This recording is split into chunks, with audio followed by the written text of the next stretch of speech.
Today I'm going to explain you what my research is about in 20 slides, in 20 seconds. So I've tried to make this sort of as accessible as possible, but I think it's still kind of theoretical, and I'm still going to run out of time, so just ask me any questions you have at the end. So I'm broadly interested in combining cognition, identity, and discourse, with a particular focus on how discourse participants construct mental representations of the discourse at hand in their minds, and how this relates to social concepts such as identity formation and social meaning. So what are mental representations? Mental representations are conceptual structures that we create to process aspects of the external world cognitively. So they don't represent whole experiences, but rather components of experience, such as knowledge about settings, events, mental state properties. We do not really exactly know the mechanism or structures of mental representations, which is why there is still so much debate going on in cognitive science about this. But it is generally accepted in these fields like cognitive science, cognitive psychology, cognitive linguistics, that they exist and that they provide the basis for all cognitive abilities and knowledge we have about the world. So it's also argued in cognitive science that cognition is embodied. So I hope you all can still follow me, but cognition is a function of the way that we with our bodies interact with the environment. And also that they are non-modular, so it's not just one module in the brain that cognition is taking part in, but sort of different parts of the brain, including like motor system and model systems. And basically, so there's also this idea of cognition being situated. So in trying to understand concepts such as sheep, people really activate an entire situation that goes with it. And people imagine themselves sometimes in that situation, possibly carrying out actions. And I think this is really consistent with the idea of textual theory, which is a cognitive discourse theory. So it's about how people use language as a framework for analysis of discourse with a cognitive approach.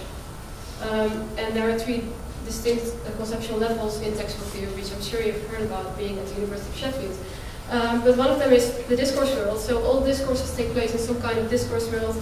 This is a discourse world, so you and me talking here. It's the immediate situation of construction and interpretation of a given discourse. And as participants, they bring like background knowledge, so psychological and cognitive resources such as memories or knowledge that you have, you bring them to the discourse and they feed into the discourse world. And then the topic of the discourse, or that sort of consists of the text world. So the text world consists of mental representations of the discourse in the minds of the participants. So it's really text-driven, so what I'm talking about, that sort of creates all this text world.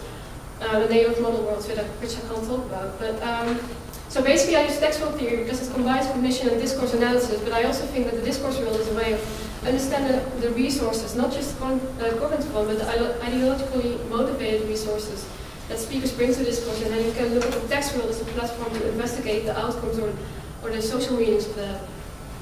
Also want to rethink some concepts within text world theory and put the theory into practice, such as looking at spoken discourse, or I'm not sure about this concept of electric participant accessibility, which you have in text world theory.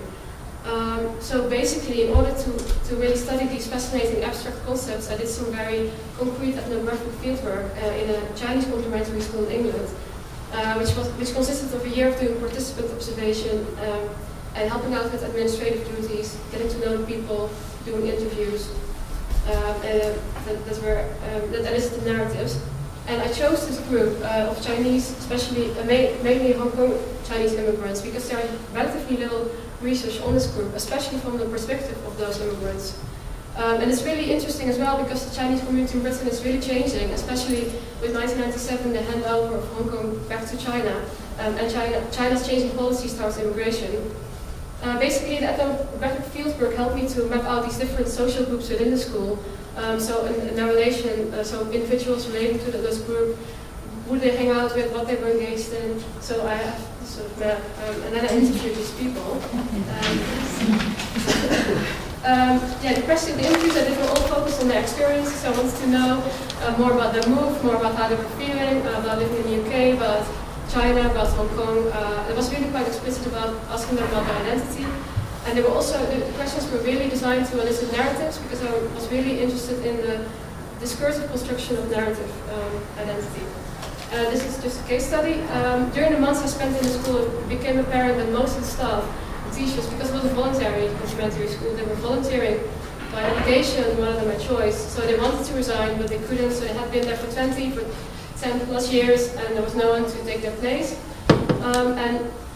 This is an extract of Mr. Tsai, the head of the Chinese Association. He's responding to my question on his vision, like how, the future of the school and the traditions, are they going to continue?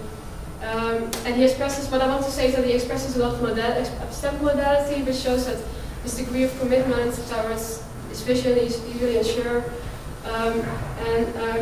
Here, I'm not sure if I can explain this to you, but he creates this really complex string of remote model worlds that are really embedded in each other. So to understand, because he's talking about this future, this person that kept following him up, but he cannot see it from happening. And in order to, I don't think it's not possible. But basically, he positions himself as wanting to do certain things, having made certain sacrifices, and he really believes that someone should do the same thing that his generation has done to sacrifice the way that he did for the school tradition to continue. And I think that the textual theory really was able to show you that. But, well, if I talk to you more in detail afterwards, maybe. So the take-home message here is that my research foregrounds the links between cognition, discourse, and identity.